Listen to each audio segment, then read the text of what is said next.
Good morning सभी को। जैसा कि अपना जो सेशन है वो कंटिन्यू कर रहे हैं अपन। तो आज अपन बात करने वाले गैस्ट्रो इंटेस्टाइनल जो डिसऑर्डर है उनके बारे में अपन बात करेंगे। जो नर्सिंग से रिलेटेड जो मोस्ट इम्पोर्टेंट जो क्वेश्चन बनते हैं आज अपन उनके बारे में बात करने वाले हैं। तो सभी को मेरा नमस्कार। हार्टल नर्सिंग एकेडमी में आपका स्वागत है। और अभी हो जाओ, सब तैयार हो जाओ, तो कंटिन्यू करते हैं अपन। उससे पहले आपसे सभी से रिक्वेस्ट कि एक बार मेरे चैनल को सब्सक्राइब करें, शेयर करें, लाइक ज़रूर करें। और अपने जो भी दोस्त हैं, जो भी फ्रेंड सर्कल है, उनमें जीएस मतलब इस चैनल के बारे में ज़रूर बताएं, जिससे कि ज़्यादा से ज़्यादा उनको बेनिफिट हो सके और दूसरों को भी फ़ायदा ज़्यादा से ज़्यादा हो सके। तो चले, सबसे फर्स्ट क्वेश्चन जो है अपना आज का वो है the erosion of mucosal layer of stomach is term as. इसमें जैसा कि मैंने आप देख सकते हो कि जो जो अपना मतलब पॉइंट रहेगा, जो जो मेन जो मतलब हेडिंग रहेगी, उन वर्ड को मैंने ये अपने एक तरह से ब्लू कलर में उनको ऐसा डाल रखा है ना। तो इस चीज़ का थोड़ा ध्यान रखना। थोड़ा पॉइंट को सही कर लेता हूँ पेन को। चलो, द इरोजन ऑफ, वापस क्वेश्चन को रिपीट करते हैं। The erosion of mucosal layer of stomach is term S. मतलब जो इरोजन म्यूकोजल लेयर में इरोजन अगर हो जाए, स्टोमक की जो म्यूकोजल जो लेयर होती है, स्टोमक की जो म्यूकोजल जो लेयर होती है, ये अंदर म्यूकोजल जो लेयर होती है, जो कि मैंने डाइजेस्ट सिस्टम पढ़ाया भी है, 3 लेयर होती है। तो इन लेयर के अंदर जो अगर इरोजन हो जाए, कट हो जाए, अल्सर टाइप हो जाए, तो उसको क्या कहते हैं? उसको क्या कहते हैं? तो उनको ड्यूडेनल, सब ए पे है, ड्यूडेनल अल्सर के कहेंगे, या गैस्ट्रिक अल्सर कहेंगे, या क्रॉन्स डिजीज कहेंगे, या डाइवर्टिकुलाइटिस कहेंगे। तो इसमें देखने वाली बात यह है कि राइट आंसर तो इसका रहेगा गैस्ट्रिक अल्सर। राइट आंसर क्या रहेगा इसका? Gastric ulcer. मतलब the erosion of mucosal layer of stomach is termed as, उसको क्या कहेंगे अपन? गैस्ट्रिक अल्सर कहेंगे। ठीक, यहाँ तक ठीक है। अब ड्यूडेनल अल्सर और गैस्ट्रिक अल्सर में क्या डिफरेंस है? जैसा कि आप जानते हो, जैसा कि अपन जानते हैं, यहाँ से फिर ड्यूडेनम स्टार्ट हो जाती है, स्मॉल इंटेस्टाइन का फर्स्ट पार्ट, फिर जेजुनम और इलियम।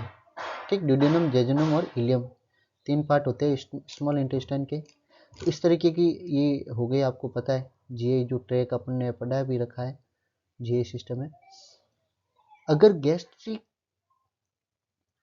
मतलब स्टोमक में कहीं पे भी अगर अल्सर हो जाते हैं, इरोजन हो जाता है, तो उसको क्या कहेंगे अपन? Gastric ulcer. ठीक, उसके बाद में अगर ड्यूडेनम में कहीं पे भी अल्सर हो जाए, यहाँ से जो जैसे पाइलोरिक एंड होता है, पाइलोरिक पार्ट एंड होता है स्टोमक का, वहाँ से ड्यूडेनम स्टार्ट हो जाती है, जो कि स्मॉल इंटेस्टाइन भी कहते हैं अपन। ठीक, तो ये एक तरह से यूँ समझो कि गैस्ट्रिक अल्सर तो हो गया स्टोमक का, और ड्यूडेनल अल्सर हो गया ड्यूडेनम में अगर अल्सर हो तो। ठीक, अब गैस्ट्रिक अल्सर का भी अगर यूँ देखें तो अल्सरेशन ऑफ म्यूकोजल एंड सब म्यूकोजल लेयर ऑफ स्टोमक, है ना, ड्यू टू गैस्ट्रिक एसिड। किसकी वजह से? गैस्ट्रिक एसिड की वजह से अगर अल्सर होते हैं, गैस्ट्रिक एसिड की वजह से अगर अल्सर हो गए तो उसको कहेंगे गैस्ट्रिक अल्सर। और ड्यूडेनल अल्सर कहो, चाहे पेप्टिक अल्सर कहो, या पेप्टिक अल्सर। पेप्टिक अल्सर मतलब जीए ट्रैक में जैसे स्टोमक हो गया या ड्यूडेनम में कहीं पे भी अगर अल्सर होता है तो उसको कहते हैं पेप्टिक अल्सर। अच्छा, क्रॉन्स डिजीज क्या होती है? क्रॉन्स डिजीज जैसे कि ये एक तरह से टाइप है, क्या है? Type of IBD. Type of IBD, ये क्या है?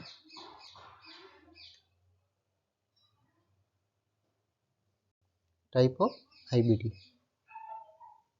ये बता देता हूँ मैं।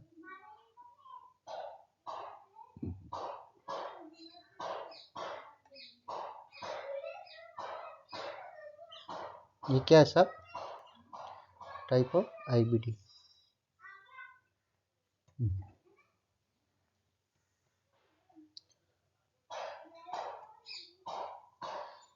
आईबीडी मीन्स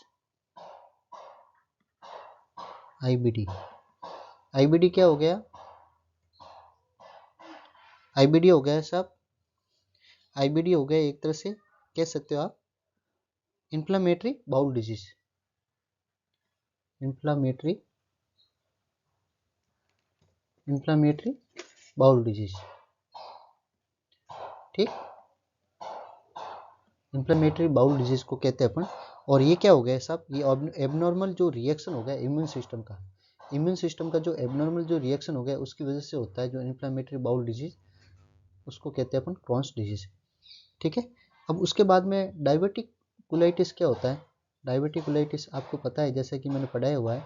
अगर मैं बात करूँ कोलोन की, अगर मैं बात करूँ कोलोन की, ठीक है, अगर मैं ये ट्रांसवर्जल कोलोन, ये इस तरीके की कोलोन मैंने पढ़ाया हुआ है, असेंडिंग, ट्रांसवर्स, डिसेंडिंग कोलोन, ठीक। ये स्मॉल इंटेस्टाइन हो गया, ये लार्ज इंटेस्टाइन। जो लार्ज इंटेस्टाइन की जो लार्ज पोर्शन हो गया जिसको अपन कोलोन भी कहते हैं, जिसको अपन कोलोन भी कहते हैं।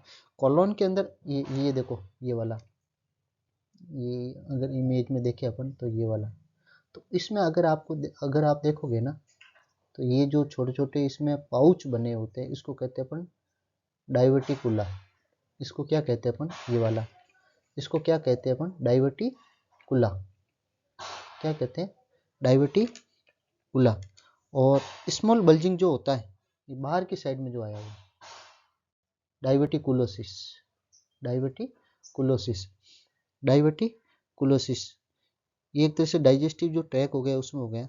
अगर इनका इन्फेक्शन हो गया, ये जो डाइवर्टिकुला हो गया, डाइवर्टिकुला का अगर इन्फेक्शन की वजह से अगर इन्फ्लामेशन हो गया, इन्फेक्शन होके इन्फ्लामेशन हो जाता है,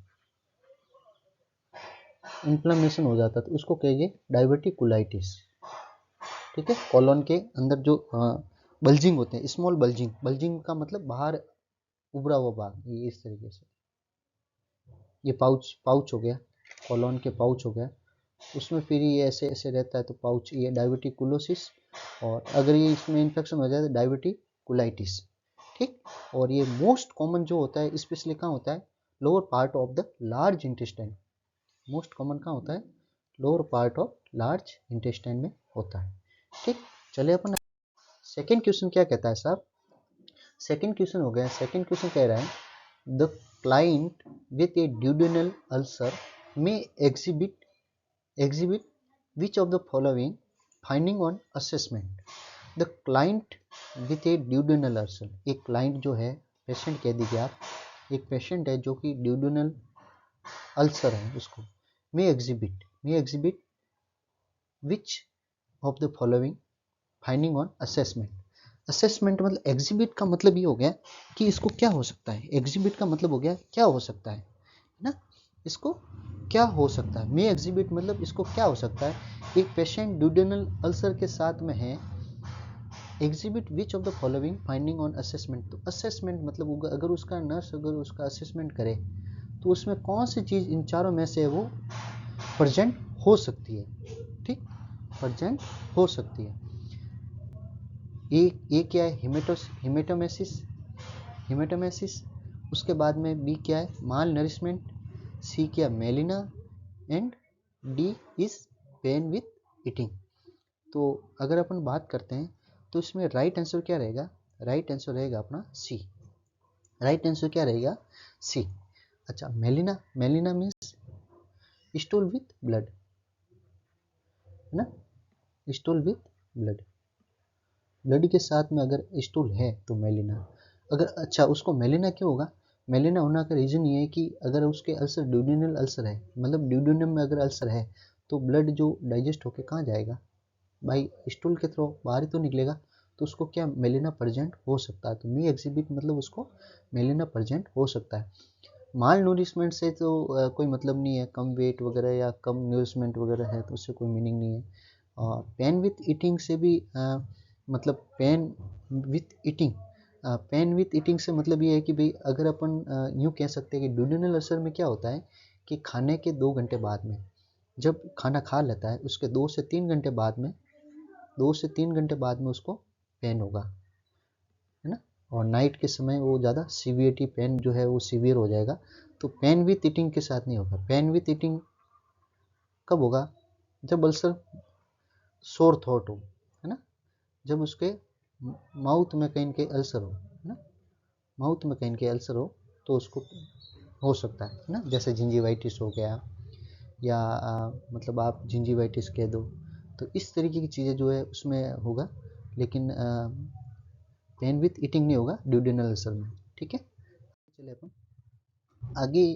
कह रहा है, क्वेश्चन कह रहा है a client is admitted with duodenal ulcer, what will the nurse anticipate the history to include.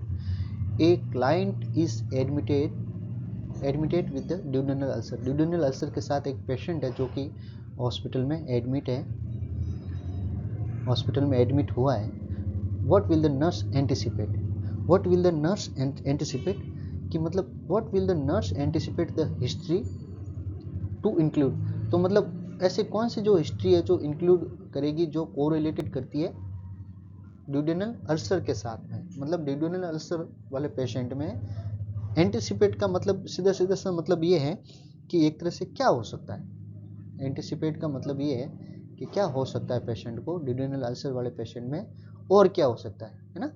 तो रिसेंट वेट लॉस, अभी अभी उसका वेट लॉस होगा, थोड़े दिनों में, थोड़े दिनों के लास्ट थोड़े दिनों के अंदर वेट लॉस होगा, या increasing injection injection after field after meal, या इंक्रीजिंग इंजेक्शन आफ्टर मील, या awakening with pain at night, या एपिसोड ऑफ वॉमिटिंग, या वॉमिटिंग, बहुत सारी वॉमिटिंग के एपिसोड हो गए उसको। तो इसका राइट आंसर जो होगा वो सी होगा। इसका राइट आंसर क्या होगा? सी होगा। अच्छा, सी क्यों होगा इसमें? इसका सी होने का मीनिंग ये है, इसका मीनिंग ये होता है इसका कि भाई एक ड्यूडेनल वाला अल्सर वाला पेशेंट में क्या करेक्टराइज होता है कि सबसे पहले तो ये होगा कि burning pain in mid epigastric pain, burning जो पेन होता है वो मिड एपिगेस्टिक, मतलब मिड एपिगेस्टिक पेन होगा। नंबर एक, ड्यूडेनल अल्सर वाले पेशेंट में अगर अपन बात करें तो उनके क्या क्या करेक्टराइज्ड होते हैं, तो burning pain in mid epigastric region 2 to 4 hours, मतलब 2 से 4 घंटे के बाद आफ्टर मील, खाना खाने के 2 से 4 घंटे बाद में उसका एपिगेस्टिक मिड एपिगेस्टिक पेन होगा ड्यूडेनल अल्सर वाले पेशेंट में। नंबर एक। दूसरा, उसके बाद क्या होता है कि 2 से 4 घंटे बाद में खाने के बाद में दर्द होता है एपिगेस्ट मिड एपिगेस्टिक रीजन एरिया में। उसके बाद में सीवियर होता है नाइट में। नाइट में क्या होता है, पेन बहुत ज़्यादा सीवियर होता है ड्यूडेनल वाले अल्सर में। उसके बाद में पेन रिलीव आफ्टर ईटिंग, मतलब कहने का मतलब ये होता है कि जैसे ही वो खाना खाता है वापस, सीवियरिटी होता है नाइट में, और जैसे ही वो खाना खाता है तो पेन क्या होगा, बिल्कुल ही एकदम से रिलीव हो जाएगा खाना खाने के जस्ट बाद में। ठीक है ना, खाना खाने के जस्ट बाद में रिलीव होने से क्या मतलब है, क्योंकि स्टोमक में क्या होता है, स्टोमक क्या सिक्रेट करता है भाई साहब, स्टोमक सिक्रेट करता है HCl। HCl जब सिक्रेट करेगा तो कहाँ जाएगा, ड्यूडेनम में जाएगा। HCl के आगे ड्यूडेनम होता है। लेकिन जब खाली पेट होता है, जब ड्यूडेनम से आगे अगर चला जाता है गैस्ट्रिक एसिड, आगे जब चला जाता है तो क्या करेगा कि जैसे ही वो खाना खाएगा तो स्टोमक में आएगा, और स्टोमक से खाना खाने के जस्ट बाद में कहाँ जाएगा, तो खाली पेट में जो जो मतलब जहाँ अल्सर थे ड्यूडेनम में, वो क्या HCl लगेगा तो वो दर्द करेगा। लेकिन जैसे खाना खाएगा तो खाने से क्या, खाना खाते ही वो एकदम से रिलीव हो जाएगा। तो पेट जब खाली नहीं होगा तो वो एकदम से अच्छा कंफर्ट महसूस करेगा उसमें।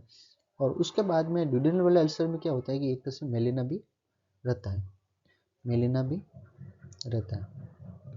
समझ गए? तो awaking with pain at night, ये इसका राइट आंसर होगा। ठीक, चले आगे। इसमें फोर्थ नंबर क्वेश्चन क्या कह रहा है कि causes of peptic ulcer, peptic ulcer के जो है वो क्या क्या, पेप्टिक अल्सर के है क्या क्या कोजेज हैं, क्या कोज हैं।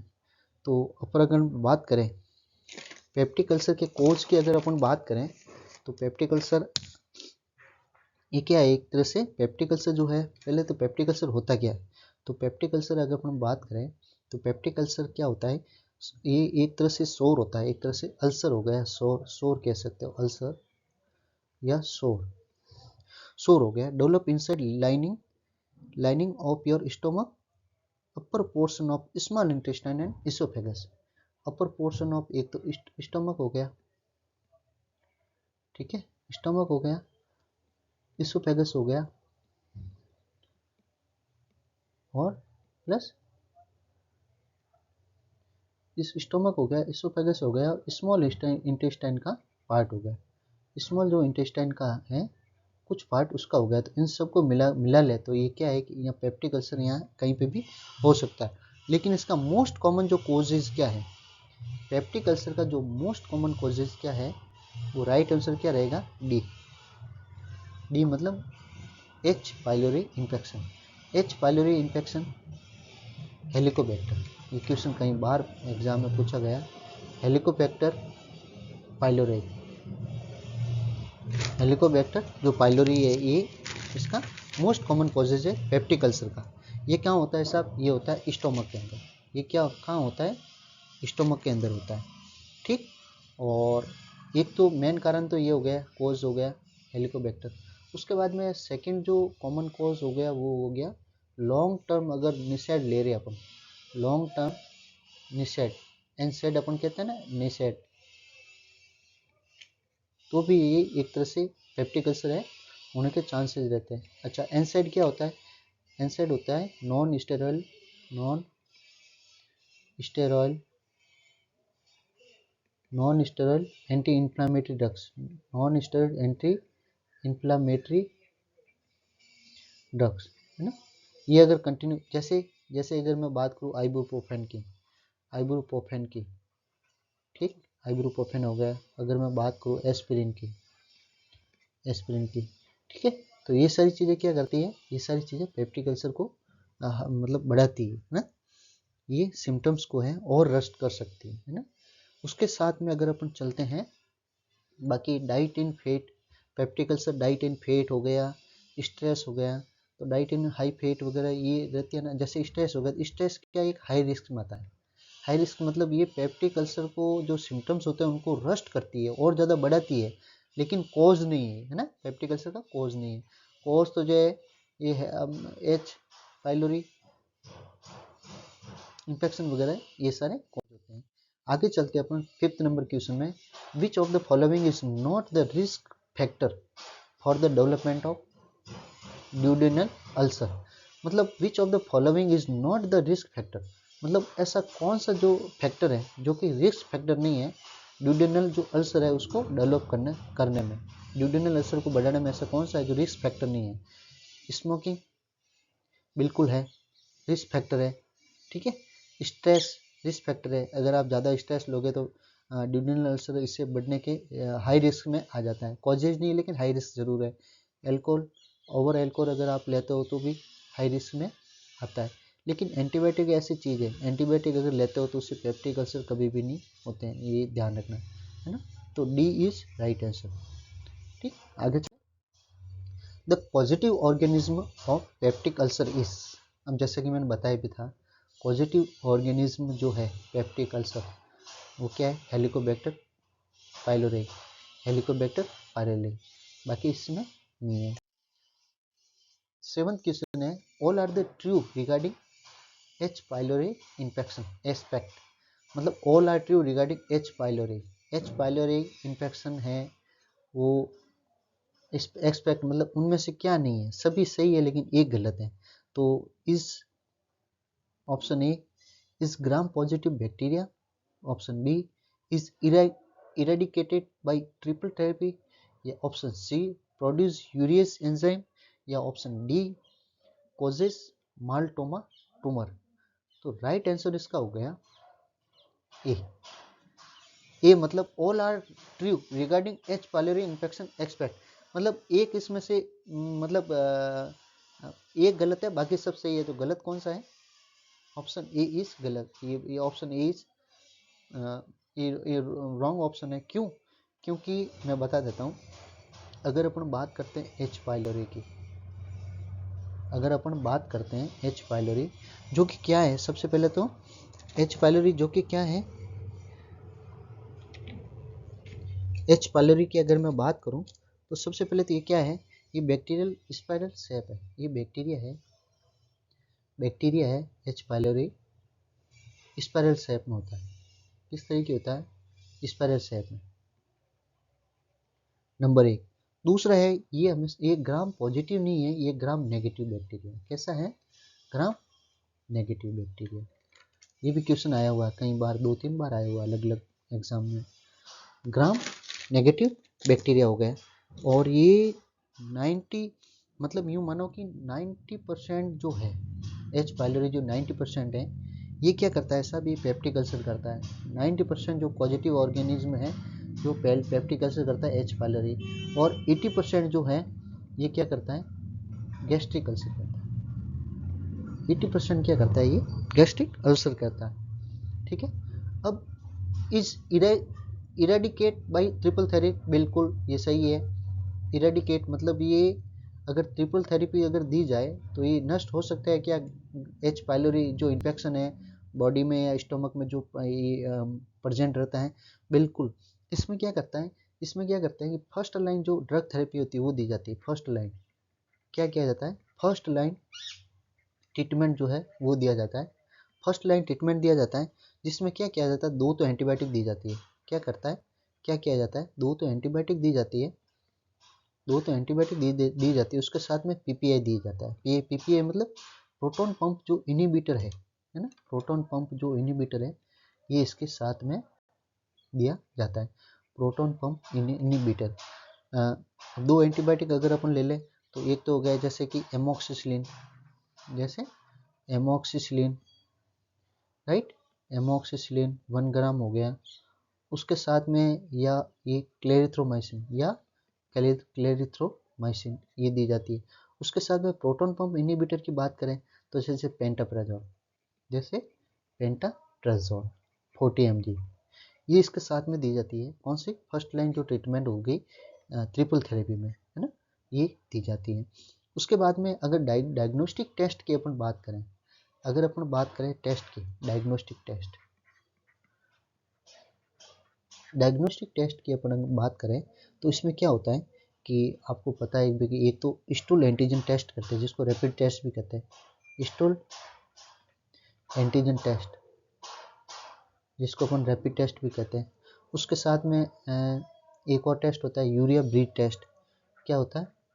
Urea breath test, urea breath test हो गया। उसके साथ में और एक टेस्ट हो गया serum antibody, serum antibody, serum antibody वाला टेस्ट हो गया। और अगर अल्सर ज़्यादा है उसको देखने के लिए अपन एंडोस्कोपी का भी यूज करते हैं। ये डायग्नोसिस है किसका? एच पाइलोरी का। अब मैं अगर बात करूँ यूरिया ब्रीथ टेस्ट की, वो अपन आगे बात करें, आगे क्वेश्चन आने वाला है। उसके बाद में अपन बात करते हैं 8 नंबर क्वेश्चन की। Urea breath test is excel breath is use to detect the presence of, ये भी क्वेश्चन 1-2 बार आया हुआ है। यूरिया ब्रीथ टेस्ट क्या होता है? कौन से प्रेजेंट मतलब कौन से जो प्रेजेंस के लिए अपन यूज करते हैं, तो अपन यूज करते हैं हेलिकोबैक्टर पाइलोराई जो बैक्टीरिया होता है, ग्राम नेगेटिव वाला बैक्टीरिया होता है जो कि पेप्टिक अल्सर करता है। इसके यूज के लिए अपन क्या करते हैं? यूरिया ब्रीथ टेस्ट करते हैं। उसके यूज के लिए अपन करते हैं यूरिया ब्रीथ टेस्ट। इसमें क्या होता है? इसमें ये होता है कि एक यूरिया की एक टेबलेट जो कैप्सूल होता है, एक यूरिया की जो कैप्सूल होता है, वो क्या करते हैं उसको निगलते हैं। उसके टेस्ट के लिए सबसे पहले मुंह में उसको पानी के साथ में टेबलेट देते हैं, और 15 से 20 मिनट या आधे घंटे बाद में ये पॉली बैग में जो है फूंक देने के लिए बोलते हैं। ठीक है ना, फूंक देने के लिए बोलते हैं। ऐसा क्यों किया जाता है? ऐसा इसलिए किया जाता है कि स्टोमक में क्या होता है, अगर एच पाइलोरी है, अगर एच पाइलोरी अगर प्रेजेंट है, एच पाइलोरी अगर प्रेजेंट है तो ये प्रोड्यूस क्या करता है, ये प्रोड्यूस करता है साहब यूरिएस एंजाइम। क्या प्रोड्यूस करता है, यूरिएस एंजाइम प्रोड्यूस करता है। ठीक है, यूरिएस एंजाइम प्रोड्यूस करता है। और यूरिया अगर अपन टैबलेट देते हैं तो यूरिया टैबलेट, यूरिया क्या करता है साहब, यूरिया करता है, यूरिया जो है हाइड्रोलाइसिस करता है। एक तो यूरिया जो हाइड्रोलाइसिस करके एक तो कार्बन डाइऑक्साइड CO2 बनाएगा, एक तो कार्बन डाइऑक्साइड CO2 बनाएगा और उसके साथ में अमोनिया बनाएगा, उसके साथ में अमोनिया बनाएगा। और यूरियस अगर एंजाइम है तो उसके साथ में अमोनिया बनाता है, और अमोनिया और कार्बन डाइऑक्साइड के जो है, अगर ये अमोनिया प्रेजेंट हो गया, अगर अमोनिया प्रेजेंट होता है, अगर अमोनिया प्रेजेंट हो गया मीन्स पॉजिटिव जो है वो एक तरह से breath positive urea breath test कहते हैं उसको। अगर ये मौजूद हो गया फिर अमोनिया, तो ये फिर क्या कहते हैं, पॉजिटिव यूरिया ब्रीथ टेस्ट हो गया। ठीक है, चलिए अपन आगे समझ में आ गया। आप बीच बीच में लाइक करें, शेयर करें और सब्सक्राइब करें, जिससे ज़्यादा से ज़्यादा लोगों को इसका फ़ायदा मिले।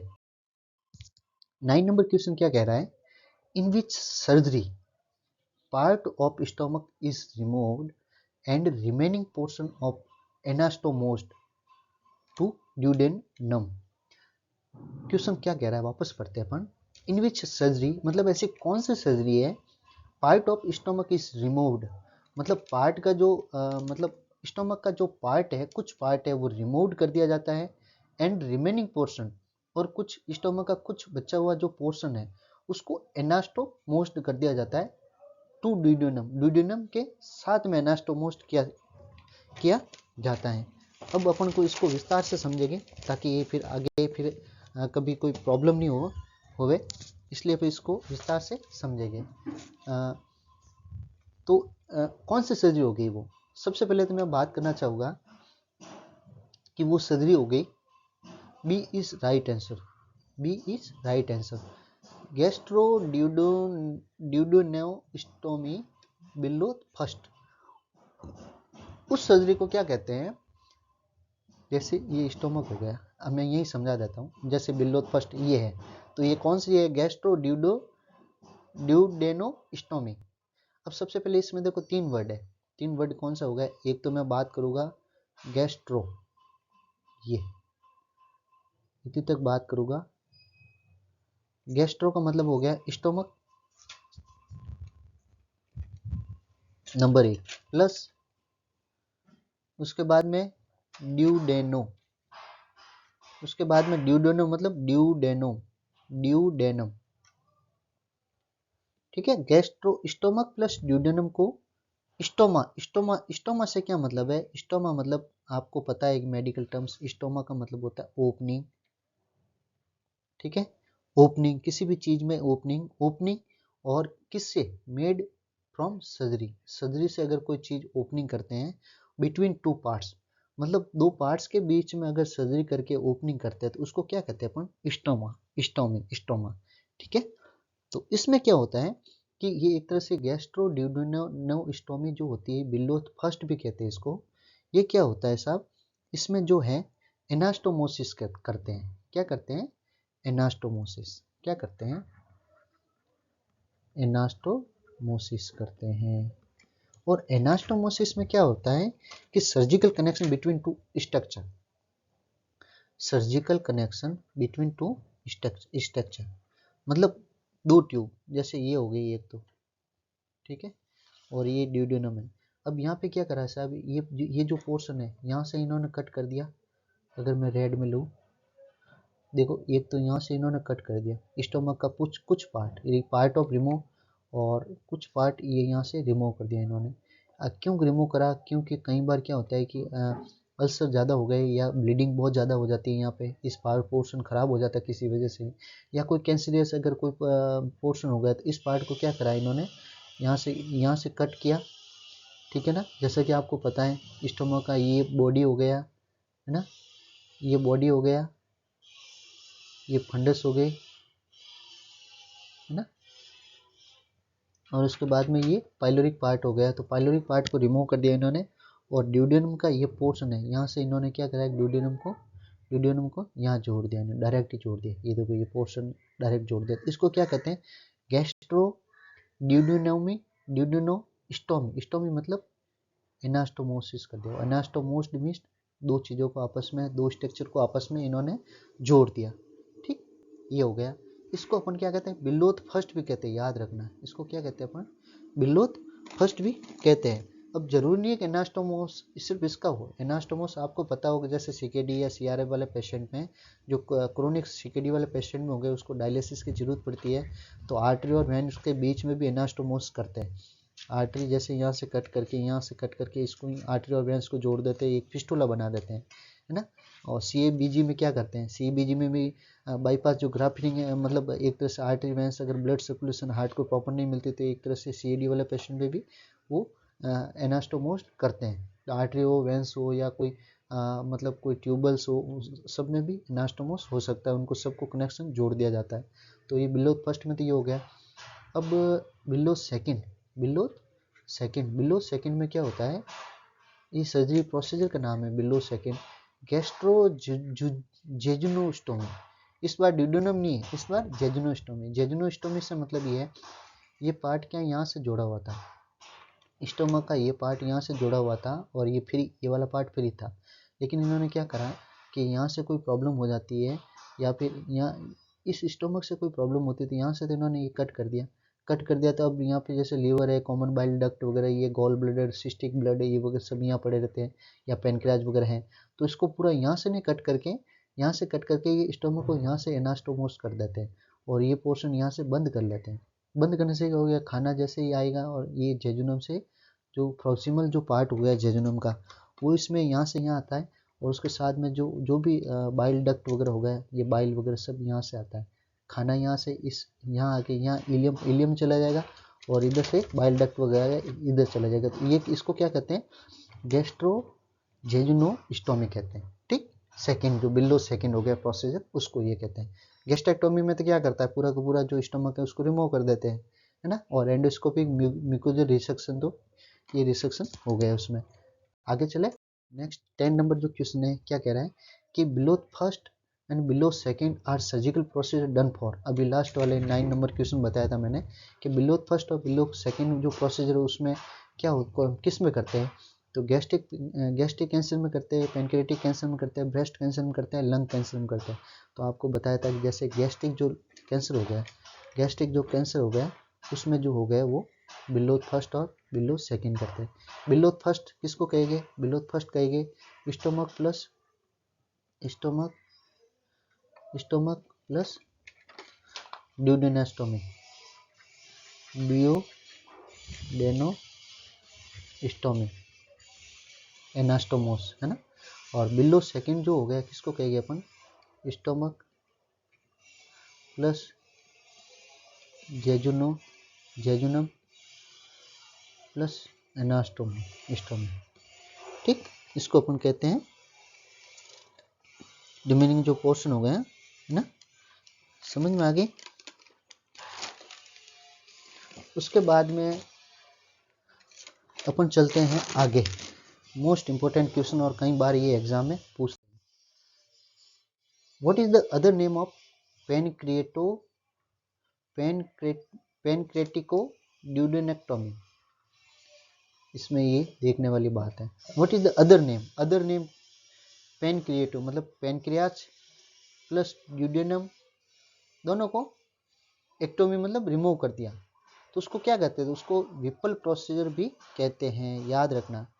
पेनक्रेटेोमी नहीं कहते, बिलो फर्स्ट सेकंड नहीं कहते, उस प्रोसीजर को, सर्जिकल जो प्रोसीजर होता है उसको क्या कहते हैं, विपल प्रोसीजर भी कहते हैं। और ये विपल प्रोसीजर किस पे रखा गया नाम, ये 1935 में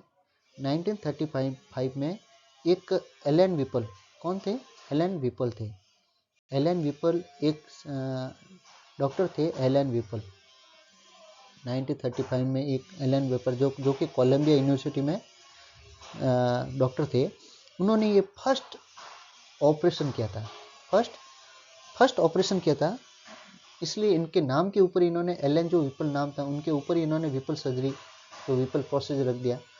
इसमें क्या किया जाता है, इसमें मेनली ये किया जाता है जैसे ये स्टोमक हो गया, जैसे ये स्टोमक हो गया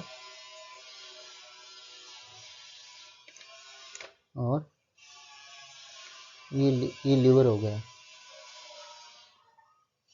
ठीक है, लीवर हो गया। और ये कॉमन बाइल डक्ट, पेनक्रियाज वगैरह यहाँ हो गया, ड्यूडेनम के पार्ट पे पेनक्रियाज वगैरह, ये यहाँ पे ये पेनक्रियाज हो गया, ये पेनक्रियाज हो गया। तो इन्होंने क्या करा कि इसमें क्या होता है, इस विपल प्रोसीजर में क्या होता है कि एक तो जो है वो कुछ पेनक्रियाज का कुछ पार्ट, पेनक्रियाज का कुछ पार्ट का मतलब ये हो गया, पेनक्रियाज का कुछ पार्ट का मतलब ये हो गया कि हेड है ना, हेड जो हटा दिया और टेल जो है, इसकी जो पूंछ है, ये पूंछ यहाँ से निकाल के ये जो पूंछ है ये वाली पूंछ है, एक तो ये वाला वापस लगा देते हैं। और ये लेकिन ये इसका हेड है, ये हेड है, हेड कुछ हेड और कुछ पार्ट ऑफ ड्यूडेनम, ड्यूडेनम का कुछ पार्ट। एक तो इसमें क्या क्या करते हैं, ड्यूडेनम का पार्ट, ड्यूडेनम का कुछ पार्ट हो गया, प्लस उसके साथ में गॉल ब्लैडर, गॉल ब्लैडर को भी पूरा रिमूव किया जाता है, गॉल ब्लैडर हो गया। उसके साथ में सीबीडी, कॉमन जो बाइल डक्ट है, सीबीडी कॉमन बाइल डक्ट हो गया, और हेड ऑफ पेनक्रियास, और head of pancreas, head of pancreas, ये सब है जो रिमूव किया जाता है, इसमें सब रिमूव किया जाता है, ठीक है। ये सब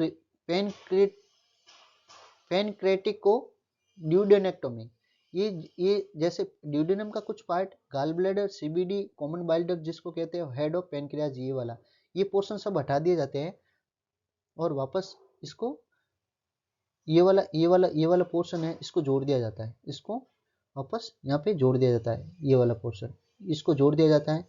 लेकिन ये वाला जो पोर्शन है इसको पूरा का पूरा हटा दिया जाता है, ये वाला पोर्शन पूरा का पूरा रिमूव कर दिया जाता है ना, इसको कहते हैं विपल सर्जरी। और आपको पता है बिलो फर्स्ट में स्टोमक प्लस ड्यूडेनम, और बिलो सेकंड में स्टोमक प्लस ये जेजुनम को कनेक्ट कर दिया जाता है, ठीक। 12th नंबर क्वेश्चन क्या कह रहा है, which medical diagnosis can a nurse expect when collecting a health history from a client who is scheduled for a antrectomy. अब एंट्रेक्टोमी किसको कहते हैं, एंट्रेक्टोमी आपको पता है, जैसे ये हो गया है ना, जैसे कि ये हो गया, इसको अपन जैसे फंडस ये बॉडी, फंडस बॉडी, और ये पाइलोरस पोर्शन, और यहाँ पे एंट्रम होता है, इसको क्या कहते हैं, एंट्रम ऑफ स्टोमक का जो पार्ट होता है उसको कहते हैं एंट्रम। तो एंट्रम में क्या होता है, एंट्रेक्टोमी में क्या होता है, एंट्रम वाले पोर्शन को हटा दिया जाता है, ये वाला पोर्शन रिमूव कर दिया जाता है, जैसे ये है, ये पोर्शन को रिमूव करके डायरेक्ट जोड़ दिया जाता है। अब जोड़ते क्यों, रिमूव क्यों करते हैं, रिमूव इसलिए करते हैं कि भाई कोई वजह है, जैसे वहाँ ब्लीडिंग ज़्यादा हो रही है, या एच पाइलोरी इतना बढ़ गया है कि वो इरेस्पॉन्सिव है, बिल्कुल ही मतलब वो मतलब अनरेस्पॉन्सिव है, कोई मेडिसिन से कोई उसका कोई बेनिफिट ही नहीं मिल रहा है उसको, या वहाँ से कहीं ब्लीडिंग हो रही है, या कोई सी कैंसरियस पेशेंट उस पार्ट में कैंसरियस हो गया, तो उसको कहते हैं एंट्रेक्टोमी। तो कैटरेक्स नहीं है, गैस्ट्रिक अल्सर, इसमें क्या होगा, gastric ulcer, B is right answer. क्यों कि गैस्ट्रिक अल्सर वाले पेशेंट में ये जो है एंट्रेक्टोमी की जाती है। 13 नंबर क्वेश्चन क्या कह रहा है, 13 नंबर क्वेश्चन कह रहा है साहब, वेगोटोमी इज ए सर्जिकल ट्रीटमेंट। आपको पता है वेगोटोमी किसको कहते हैं, जो वेगस नर्व होती है, टेंथ है ना, जो वेगस नर्व होती है, टेंथ क्रेनियल नर्व, उसको रिमूव कर दिया जाता है। क्यों किया जाता है, पेप्टिक अल्सर में रिमूव करने से क्या मीनिंग है, पेप्टिक अल्सर में से रिमूव करने से का मतलब ये है, क्योंकि ये वेगस नर्व क्या करती है, पैरासिम्पटोमेटिक जो कंट्रोल होता है, जो कि हार्ट हो गया, लंग्स हो गया, या जीए ट्रैक हो गया, उन सब का जो कंट्रोल है, पैरासिम्पटोमेटिक जो इनका जो फंक्शन रहता है वो करती है। तो ये क्या करती है कि सिक्रेशन होते हैं, गैस्ट्रिक सिक्रेशन हो गया, गैस्ट्रिक सिक्रेशन को बढ़ाती है वेगस नर्व, है ना। जब इसको रिमूव कर दिया जाएगा तो ये क्या होगा फिर, reduce the rate of gastric secretion, जो गैस्ट्रिक सिक्रेशन की जो रेट है वो कम हो जाएगी, है ना। और पेरिस्टाल्सिस जो मूवमेंट है, पेरिस्टाल्सिस जो मूवमेंट है वो भी कम हो जाएगी, ठीक, इसकी वजह ये है। 14 नंबर क्वेश्चन है कि what is the purpose of administering an antacid to a client with peptic ulcer disease. अब पेप्टिक अल्सर जो डिजीज है उसमें एंटासिड देने से क्या मीनिंग है, एंटासिड क्यों, क्या पर्पज है उसका, एंटासिड देने का क्या वजह है। आपको पता है कि ये क्या करती है, एंटासिड क्या करती है, एक तरह से न्यूट्रलाइज जो स्टोमक एसिड होता है उसको न्यूट्रलाइज करने का काम करती है ना। स्टोमक में जो एसिड होता है उसको न्यूट्रलाइज करने का काम करती है। कैसे, आपको पता है कि जो ये एक तरह से यूँ मानो कि आप एंटासिड है जो दो तरह से काम करती है, एक तो H2 ब्लॉकर है ना, और एक होती है PPI, प्रोटॉन पंप इनहिबिटर। अब H2 ब्लॉकर की अगर अपन बात करें तो जैसे फेमिटोडिन हो गया, फेमोटिडिन हो गया, उसके बाद सिनेटिडिन हो गया, उसके बाद रेनेटिडिन हो गया, है ना। ये H2 ब्लॉकर में जो गैस्ट्रिक ग्लैंड होती है उसमें H2 ब्लॉकर को ब्लॉक कर देती है और उसमें जो गैस्ट्रिक एसिड जो सिक्रेशन है वो कम हो जाते हैं। अब PPA हो गया, प्रोटॉन पंप जो इनहिबिटर, मतलब प्रोटॉन जो पंप होता है उसको इनहिबिट कर देता है और गैस्ट्रिक सिक्रेशन को कम कर देता है, ठीक है।